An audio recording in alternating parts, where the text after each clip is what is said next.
Hola, bienvenidos al tema 9, auditoría de algoritmos del curso Big Data de Imagina Formación.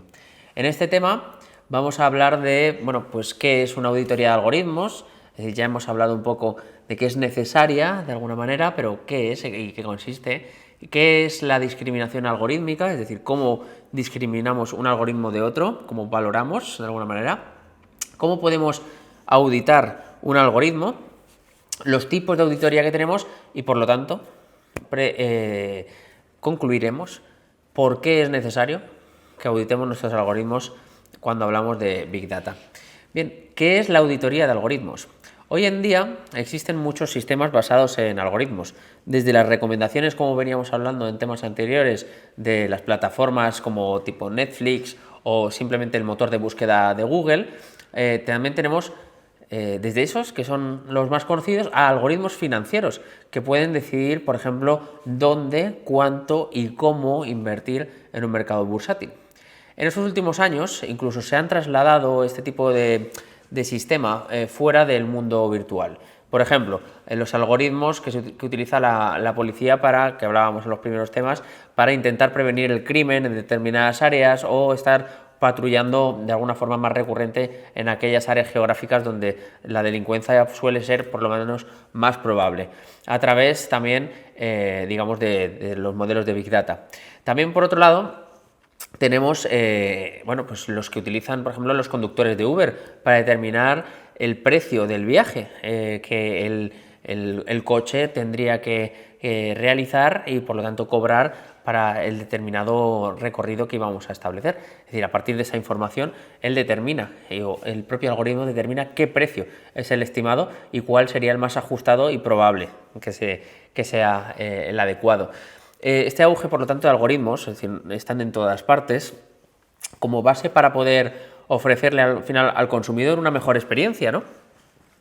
Ofrecerle lo que desea, lo que le puede interesar, se debe obviamente a que toda esta información de los consumidores se encuentra, como veníamos diciendo en este último tema, por todas partes, en Internet, y es accesible por sistemas para guardarla y hacer uso de ella. ¿De acuerdo?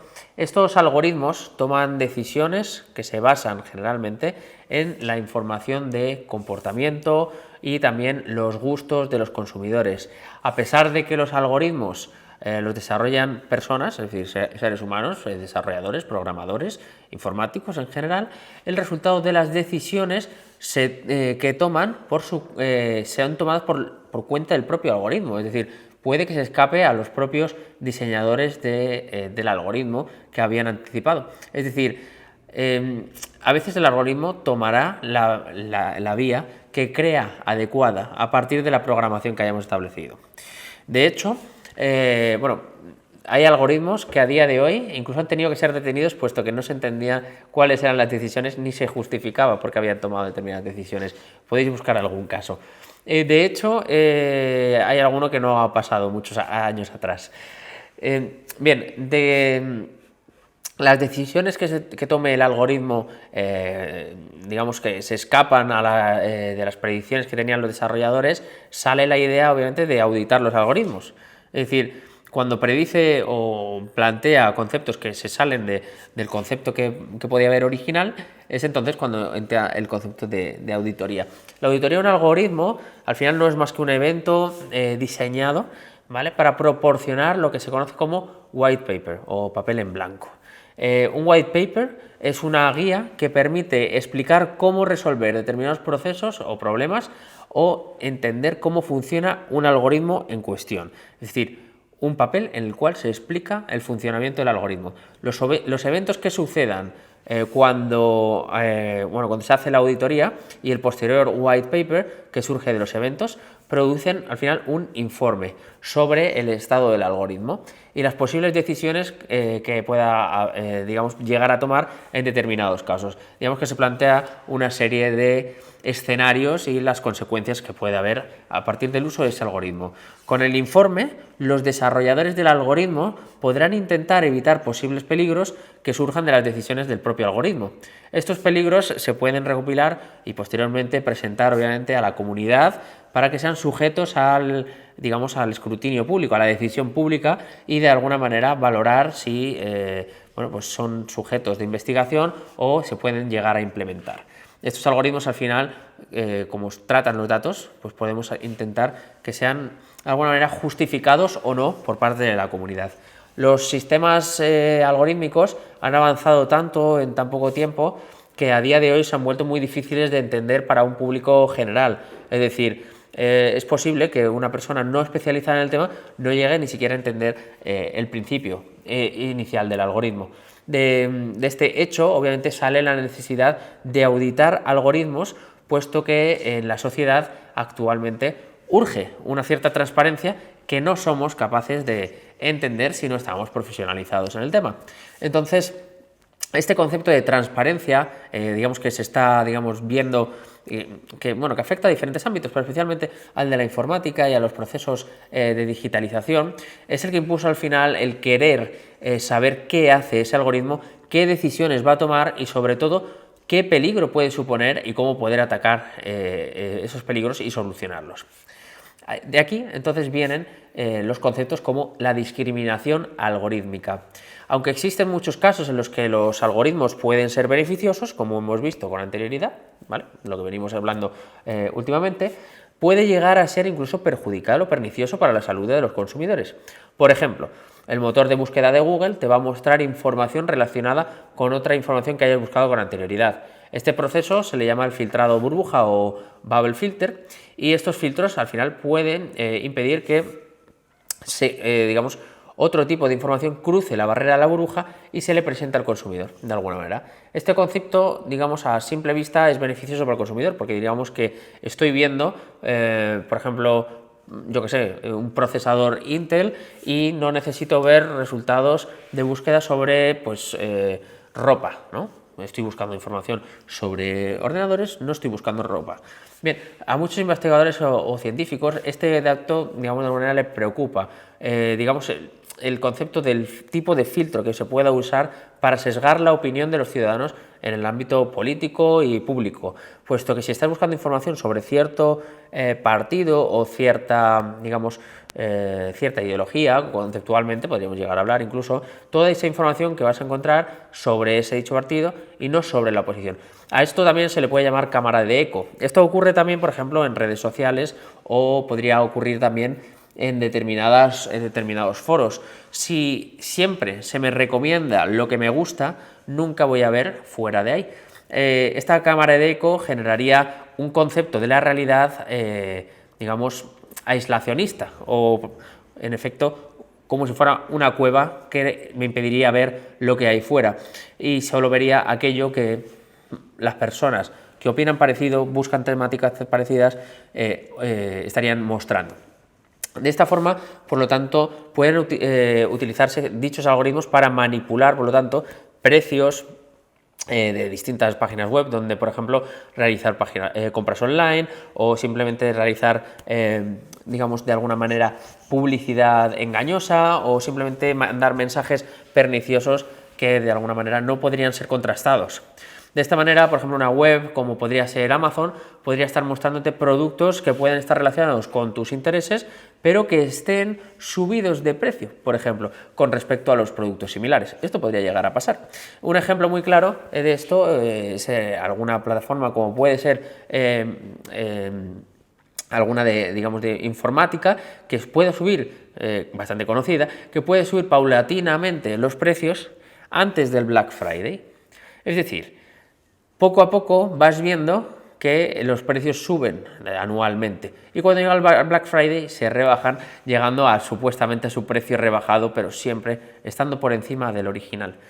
Se han llevado a cabo multitud de experimentos para comprobar estos casos a día de hoy. Uno de ellos se llevó a cabo para comprobar por qué se estaba produciendo al final una personalización tal de los productos que se muestran en un sitio en función de tus gustos y si estos productos tenían alguna diferencia de precio con la información sobre el precio que se tenía constancia que debería tener. Es decir, los productos que se me están mostrando porque a mí me gustan ese tipo de productos son los que realmente o al precio que realmente deberían estar vendiéndose, no lo sabemos. Esa investigación que se realizó, los investigadores que generaron como dos grupos. Uno, el grupo de control, como siempre, y luego un grupo personalizado que ellos decidieron. Al grupo de control no se le aplicaba ningún tipo de configuración de cookies, el navegador, uso cotidiano, digamos el dispositivo, ni siquiera se le daba nada. Mientras que a los usuarios dentro del grupo personalizado se les asignaban ciertas cookies, es decir, información que se guarda digamos en el navegador, un dispositivo concreto, un navegador concreto, y bueno, como podréis ver en la imagen, los investigadores del experimento redactaron un informe con los resultados con varios sitios web de uso común en Estados Unidos, como pueden ser Walmart o Macy's. Y bueno, pues como se puede ver en la gráfica, podemos ver la diferencia de precios que pudo haber entre los usuarios del grupo de control y el grupo personalizado. Era bastante grande. La diferencia es prácticamente el doble en muchos de los casos. Esto hace que tengamos casos extremos, como se puede ver, como Chip Tickets o Orbitz o Travel City, que lo que hace es una diferencia casi del 3,6% del precio que tiene el producto original del que se está mostrando. Como podéis ver en esta imagen, el precio de la izquierda estaría, digamos, siendo el ofrecido a un grupo, en este caso personalizado, a un precio, por ejemplo, de 633 euros, y el de la derecha, el precio a un grupo de control, sin ningún tipo de gestión de cookies, de dispositivo concreto, etcétera. Es decir, los algoritmos que tenían estas herramientas estaban cambiando los precios a aquellas personas a los que se estaban personalizando el producto. A una de las conclusiones a las que llegaron, por lo tanto, los investigadores en el experimento es que existían varios patrones en función en que los usuarios utilizados durante el experimento tenían implementado algún tipo de personalización dependiendo, ya digo, de las cookies. Como se puede ver en la gráfica que se muestra, en el eje de las X se ven los usuarios de ambos grupos del experimento y los puntos que se muestran sobre los que pertenecían a un grupo personalizado. Es decir, se ve perfectamente que la conclusión del experimento es que, en efecto, habían evidencias empíricas de que se subían los precios en función de las preferencias del usuario, sin realmente haber hecho nada, simplemente haber sido un usuario al cual se le ha personalizado de alguna manera, según sus gustos, el producto. Bien, eso, por lo tanto, ¿ahí hay transparencia? Es una de las dudas que podemos generar. Y, por lo tanto, ¿cómo podemos auditar un algoritmo? La auditoría de algoritmos es un concepto que es relativamente novedoso. Digamos que hasta hace unos años casi que no formaba parte de una conversación técnica habitual. A día de hoy es bastante común. En el 2017 se presentó al público un documento que nos daba 7 directrices a principios para, básicamente 7 directrices, 7 conceptos que tendríamos que asegurarnos de cumplir para asegurar la transparencia o la transparencia de los algoritmos, de cómo están montados, ¿no? Este documento fue presentado por ACM, que es la Asociación Estadounidense de la Computación, también llamada Association of Computing Machinery, y bueno, la idea principal cuando publicaron este documento es que nos pudiésemos beneficiar de los algoritmos mientras evitásemos los posibles peligros que pueden llegar a conllevar, ya sea por predicciones erróneas o decisiones erróneas a partir de la manipulación de los datos que puede recibir el algoritmo. Los principios que se presentan en este documento se idearon pues para que se implementaran durante todo el proceso del desarrollo y al final despliegue final del algoritmo, puesto que al hacerlo de esa manera se iban a minimizar los errores y obviamente los peligros que podrían llegar a ocurrir. Los principios serían los siguientes. El primero de todos es la concienciación o awareness, que básicamente nos vendría a decir que los dueños, los desarrolladores, los usuarios y las personas involucradas con el algoritmo deberían estar al tanto del posible sesgo en el desarrollo, en la implementación del algoritmo. Al final, de alguna manera, debemos saber cuál es o cómo debería ser el daño que pudiesen llegar a causar a las personas que de alguna manera se les utilizara sus datos para ello, ¿no? Los errores derivados, por lo tanto, del sesgo. Es decir, la concienciación sería el primero de los puntos. El segundo de ellos sería la impugnación y compensación. El tercero de los, ahora hablaremos de él. El tercero de los puntos sería la responsabilidad. El cuarto, la transparencia. El quinto, la procedencia de los datos. El 6, la auditabilidad. Y el 7, la validación y testing. Bien, en cuanto al acceso, los reguladores que estén al final revisando el desarrollo y la implementación del algoritmo, como la gente o las personas, el equipo que realice la auditoría del algoritmo, deben siempre buscar o adoptar mecanismos que permitan cuestionar a las víctimas del algoritmo y, en caso de que hayan sufrido algún perjuicio, compensarlos de alguna forma, debidamente, ¿no? También,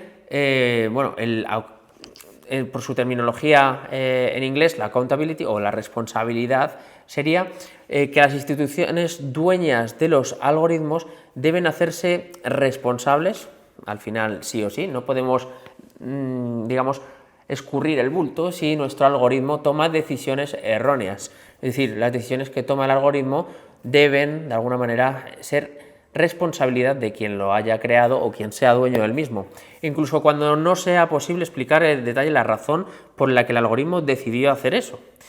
Aún así, deberíamos ser responsables.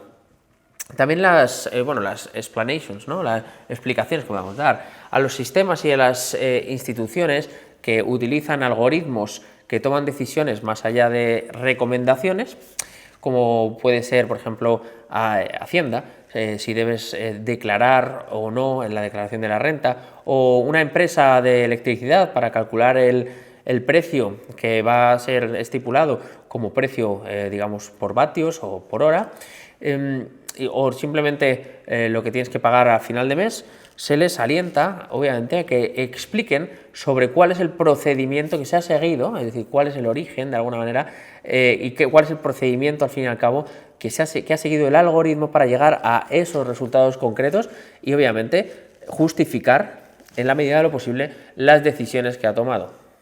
En cuanto también el acceso o el origen de los datos debe ser algo también a cuestionar o a tener control sobre ello. Se debe tener un registro sobre de dónde sale toda esta información que se le proporciona al algoritmo, de dónde está leyendo los datos del algoritmo, básicamente, para entrenarlo. Y cómo se debió extraer la información.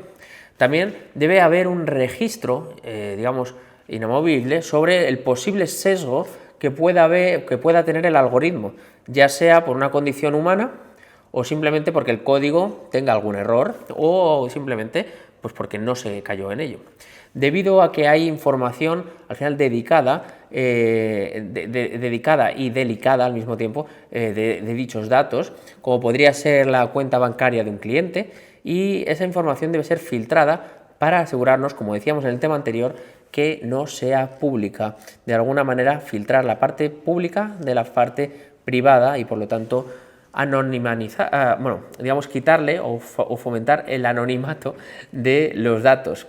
Y al final puedas, digamos, justificar que en efecto el origen es el adecuado. Y luego la auditabilidad, es decir, los modelos, los algoritmos, la información y las decisiones que tomen, ¿de acuerdo?, se deben siempre registrar para que puedan después auditarse en caso de que se sospeche de que esté habiendo algún tipo de perjuicio a los usuarios a los cuales el algoritmo realice algún tipo de recomendación. Bien, la validación, ¿de acuerdo?, y pruebas es también otro de los puntos, puesto que las instituciones deben utilizar modelos lo más rigurosos posibles para validar sus modelos y documentar todos los métodos que utilicen, igual que los resultados que se vayan proporcionando y realizando a partir de esos métodos. Se deben de llevar a cabo, por lo tanto, test diarios o sobre todo lo más frecuentes posibles para discernir si el algoritmo está provocando algún tipo de discriminación. Además, se insta sobre todo a las instituciones públicas que hagan públicos los resultados de estos tests y también se anima a las privadas que lo puedan hacer. Teniendo en cuenta estos principios, cuando hacemos una auditoría de un algoritmo, debemos, por lo tanto, comprobar que las premisas sobre las que se ejecuta el algoritmo son lícitas y, obviamente, no discriminan entre usuarios, que sería un poco lo que ocurría con el experimento que hablábamos antes. Además, tendremos que asegurarnos de que la decisión que tome el algoritmo que ha afectado al final a un usuario concreto se ha basado en esas premisas y no en otras en las que al final se basa el sistema. Por último, entonces, tendremos que comprobar que el sistema que se aplica y se aplica exactamente igual a todos los usuarios de forma igualitaria y homogénea, sin esa discriminación, y que dará, por lo tanto, el mismo resultado a todo el mundo si el conjunto de datos que se tenga de otro usuario sea exactamente el mismo. Es decir, a misma entrada, misma salida, y que no haya ningún tipo de justificación que permita un cambio. Ahora tenemos que hablar sobre los tipos de auditoría que existen. Existen varios tipos de auditoría que podríamos aplicar a un algoritmo para asegurarnos de que funciona tal y como esperamos y que por lo tanto no está perjudicando al consumidor. El primero de todos es la auditoría de código. El segundo de todos es la auditoría de usuario no invasiva. El tercero es la auditoría de scrapping. El cuarto, la auditoría de stock puppet. Y finalmente, la auditoría colaborativa. El primero de todos, que es el que primero que se nos ocurriría, que es la auditoría de código, es básicamente la auditoría en la que se entrega el código del algoritmo a los investigadores para poder comprobar su funcionamiento, la toma de decisiones y, por lo tanto, el resultado. Como podéis ver en la imagen, este sería el estado actual de cómo se haría una auditoría de código sobre, en este caso, un algoritmo. Bien, el researcher obviamente es el investigador y disecciona de alguna manera el algoritmo para entenderlo. Hoy en día no es una práctica utilizada porque al final muchas veces implica entregar tu código o una copia del código a una tercera parte.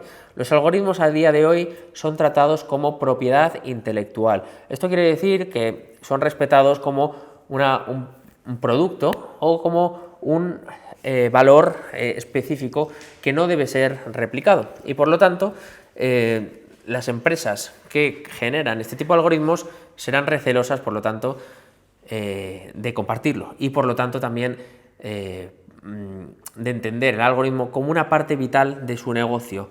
Así que es posible que no sea una práctica muy acogida por las empresas y por lo tanto la transparencia en este sentido no sería tal.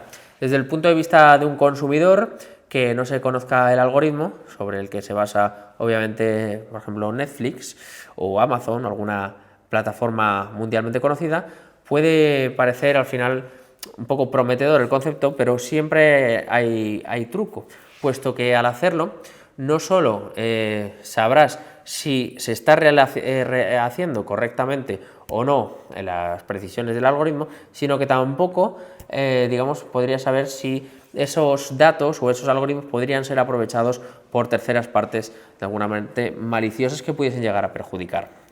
Una de las empresas que a día de hoy tiene el open source, de código totalmente abierto, es Reddit, por ejemplo, y a pesar de que su código es open source, hay cierta parte de su código que es oculto.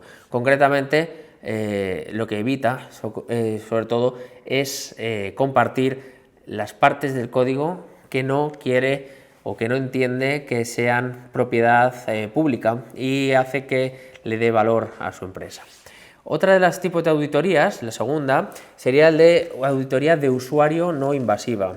Esto querría decir que es un tipo de auditoría que revisa un algoritmo de una forma simple, dado que no exiges ver el código del algoritmo, es decir, tú no exiges en ningún momento, oye, dame tu código, no, sino que lo que haces es recopilar información de usuarios a través de las encuestas.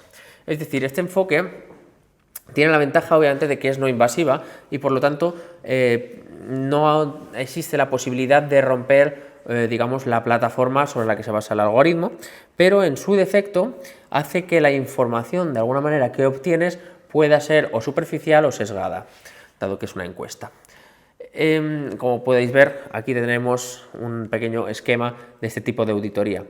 Otro de los problemas que también surgirían de este concepto de auditoría es que depende mucho de un sistema de informes que deben rellenar los usuarios de la plataforma de forma voluntaria. Esto quiere decir que muchos no lo harán y muchas veces la variación puede ser tal que no lleguemos a tener en claro unos resultados, digamos, homogéneos y podríamos tener, digamos, un sesgo importante a la hora de llegar a una conclusión.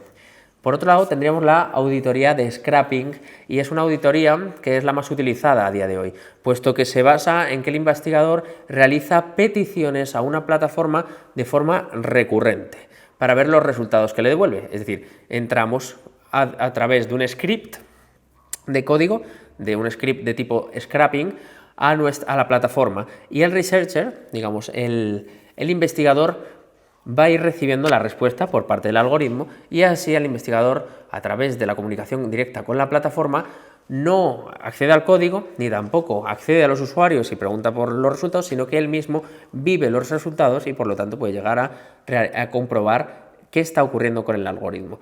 Si nos fijamos obviamente en el gráfico de este tipo de algoritmo, de auditoría, podemos ver que los investigadores se posicionan a la izquierda, justo debajo de la plataforma, y es debido a que, a pesar de que interactúan con la plataforma, no se consideran usuarios. Digamos que los investigadores no son usuarios, están de una forma, auditando la plataforma. Y también tenemos la auditoría Shock Puppet. Esta auditoría es como una auditoría normal y corriente, ¿de acuerdo? Pero cambiando los testers por programas informáticos, es decir, quitamos a las personas y ponemos scripts de código que suplantan la identidad de un usuario aleatorio y ejecuta un proceso en la plataforma, y estos son ejecutados por los investigadores. Este enfoque nos proporciona también un gran control sobre la información que fluye dentro de la plataforma y cómo se va a comportar. Digamos que en contraposición tendríamos algunos problemas para el investigador. Uno de los problemas, obviamente, es que el investigador está creando, por ejemplo, cuentas falsas para poder acceder a la plataforma y analizarlo, y está seguramente inyectando, por lo tanto, en la plataforma información no veraz, que al mismo tiempo puede estar captando y generando unos resultados no veraces. Es decir, al final puede llegar a ser perjudicial. A pesar, obviamente, de los problemas que esto puede suponer, este tipo de auditoría también tiene una gran ventaja, y es que nos permite utilizar determinadas cuentas para adentrarnos en los terrenos, digamos, más escabrosos, como podría ser la discriminación por creencias, discriminación por temas, digamos, políticos, raciales, etcétera, etcétera. Y de alguna manera este tipo de auditoría se viene haciendo con bastante asiduidad. En este caso, los informadores, como podréis ver en la imagen, serían usuarios, aunque usuarios que simularían un comportamiento concreto para ver qué respuesta le da el algoritmo. También tendríamos, por último, la auditoría colaborativa. Es una auditoría exactamente igual que la anterior, es decir, usuarios e investigadores, pero utilizando personas en lugar de programas informáticos, es decir, no cuentas bots o digamos, al final, valores falsarios sobre la plataforma y se suplantarían a los usuarios. Entonces, al final, uno de los problemas principales que existía con esta Shock Puppet es que no era lícito crear múltiples cuentas, pero en este caso sería totalmente lícito, puesto que sería un humano el que haría las pruebas. Esta auditoría colaborativa es bastante común en determinadas redes sociales, aunque también la Shock Puppet es una también de las más utilizadas. Ahora lo que nos tocaría es entonces entender por qué es necesario auditar los algoritmos, si tan complejo es, hay diferentes tipos de auditoría. Bueno, realmente es muy importante auditar los algoritmos de las plataformas debido al impacto social que generan. La evidencia dictamina que si dejamos sin supervisar aún a día de hoy una inteligencia artificial, como puede ser un sistema de machine learning que se encuentra dentro de una red social, como podría ser Twitter, al final estaríamos hablando de un sesgo tan grande que de alguna manera podríamos estar esparciendo rumores, esparciendo información falsa, esparciendo ideas sin realmente quererlo. Es decir, asegurar que los valores de alguna manera sociales estén reflejados en los algoritmos va a ser algo difícil, y la inteligencia artificial no va a discriminar entre lo que es correcto o es ético y lo que no lo es, y por lo tanto es objetivo o es tarea de investigadores o data scientists o de researchers, al fin y al cabo, es decir, investigadores científicos que analicen estos algoritmos. Como hemos visto, la manera al final más eficaz de tener una idea de lo que hace, cómo lo hace, cómo funciona al final un algoritmo, es mediante la auditoría. En Estados Unidos se está empezando a exigir auditorías sobre algoritmos por parte de la Regulación General de Protección de Datos, que es la GDPR, y a día de hoy, digamos que se están estableciendo y se están formalizando de una forma, constante. Uno de los casos más relevantes a día de hoy es en los últimos años con el caso del presidente de los Estados Unidos, Donald Trump, por ejemplo, contra Twitter y su algoritmo. Es decir, un caso polémico donde los haya, puesto que se entiende que Twitter y su algoritmo de alguna manera estarían generando esa cámara de eco que comentaba al principio del tema, que impediría a los usuarios salir de un determinado discurso. No hay que irse muy lejos, realmente también podemos ver este mismo comportamiento en plataformas como YouTube, en las cuales yo veo un vídeo y a continuación se me recomienda otro. Si lo veo, empezaré a entrar en un ciclo en el que solo se me recomendarán aquellos vídeos, por ejemplo, si me gusta la cocina, que sean de cocina. Pero si yo veo vídeos de determinada orientación política o de determinado contenido, solo veré eso en las recomendaciones, impidiendo así el acceso a otro tipo de vídeo si no investigo o lo busco de forma objetiva en el buscador. Es decir, al final estamos generando un entorno cerrado cuando la idea de todo esto es mejorar de alguna manera lo que se busca con estos algoritmos no es cerrar al usuario, sino todo lo contrario, facilitarle lo que le gusta y por lo tanto mantenerle dentro de la aplicación. Pero podemos llegar a conseguir lo contrario si no controlamos estos algoritmos de una forma eficiente.